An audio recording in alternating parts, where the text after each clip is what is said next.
In this video, I'm going to turn these reference shots into a full environment design in a fantasy illustration. If you're wondering how I come up with ideas for something like this, it's honestly a process that anyone can use to generate ideas. I normally take tons of reference photos whenever I see something that is interesting to me. These shots were all filmed in a small town called Fiskars. I was on a trip there. I had decided to take a break from painting, but as soon as I arrived, I immediately thought that this place is just way too inspiring and I wanted to have all of it in one painting. These old brick buildings to me have that sort of old Ghibli style vibe to them, so that's something that I wanted to capture in these reference shots as well. Most of that style is also going to come from the actual painting technique, but I'll show and talk about that later in detail. You don't need a fancy camera for taking reference pictures. I used my own phone camera to take these shots because it's the one camera that is always with me. When collecting reference materials, I recommend not worrying about the composition. The intent here is not to recreate an existing photograph. The intent is to design a new location. Collecting a set of references for design is like giving yourself a set of Lego bricks that you can use to create whatever you like. Fiskars is an exceptionally beautiful town, but honestly, this method can be done anywhere. Just keep an eye out for interesting details, no matter how small they are, just anything that catches your eye. When you combine them, you'll have something completely new that you have designed on your own.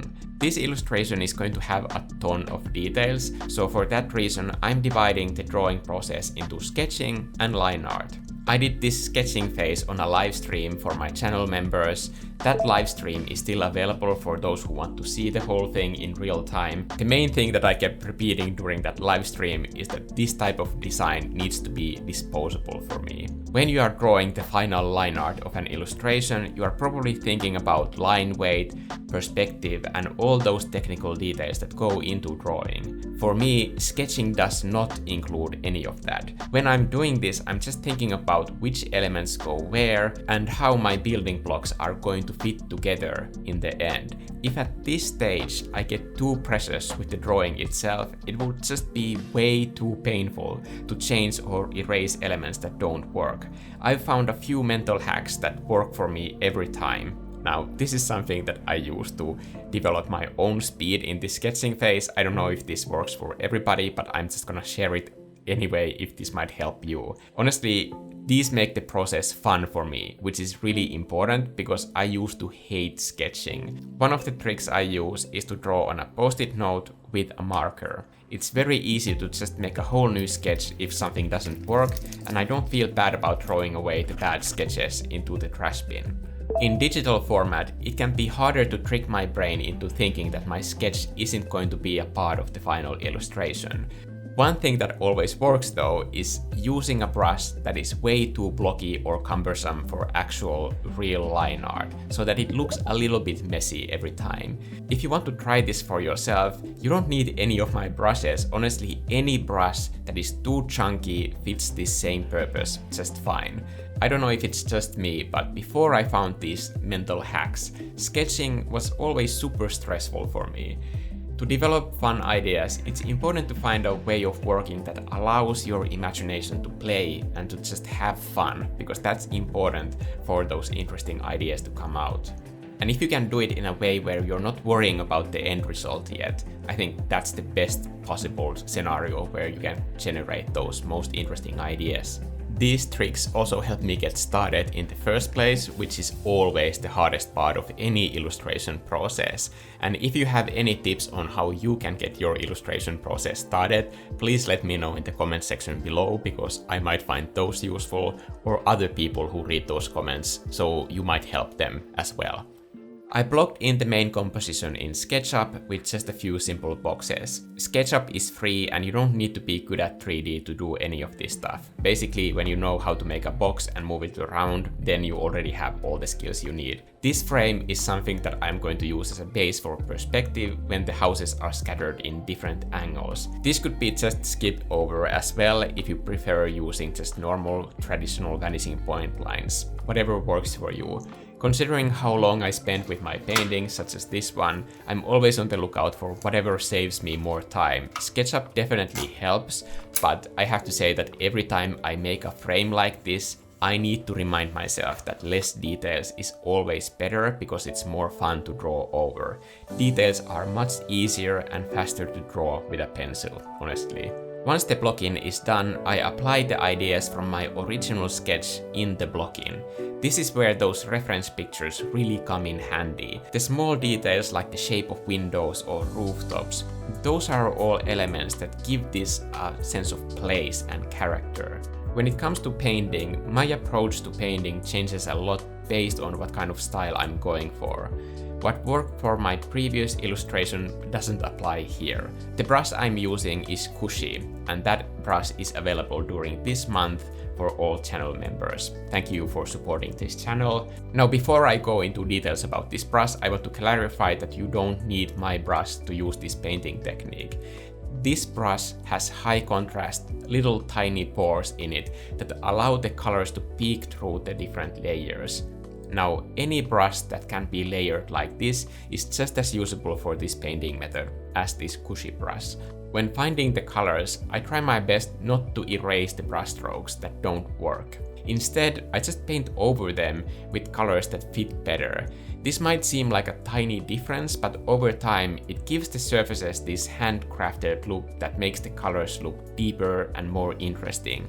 This is because those different layers are visible through those tiny pores that I mentioned earlier. I call flat paint bucket color surfaces low-calorie colors, so these are basically the opposite of that. It can be really relaxing too, because I don't worry about little mistakes, as I know that they're just going to be part of the finished piece, and all those little accidents just make those areas look better in the end when they are painted over and they are building up to make those colors look more interesting. I wanted the placement of these houses to tell their own story, and that all really came from the placement of this main factory building in the center. The main building is this forge with that massive water wheel.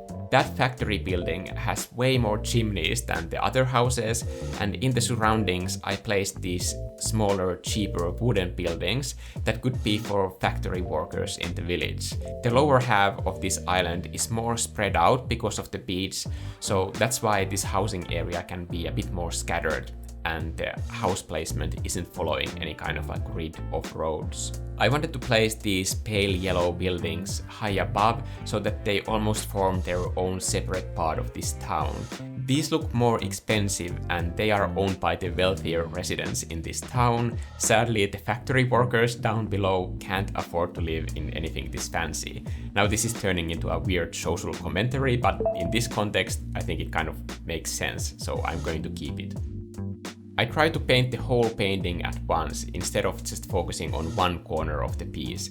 This is more or less difficult depending on how many elements there are in your whole illustration. In this case, where I have so many different elements, I have to actively tell myself to zoom out all the time and always find the next area to move on to.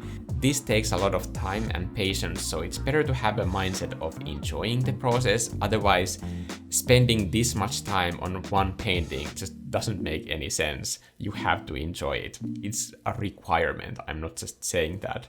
I do enjoy it, and my favorite thing is just building those color layers and seeing how they evolve over time.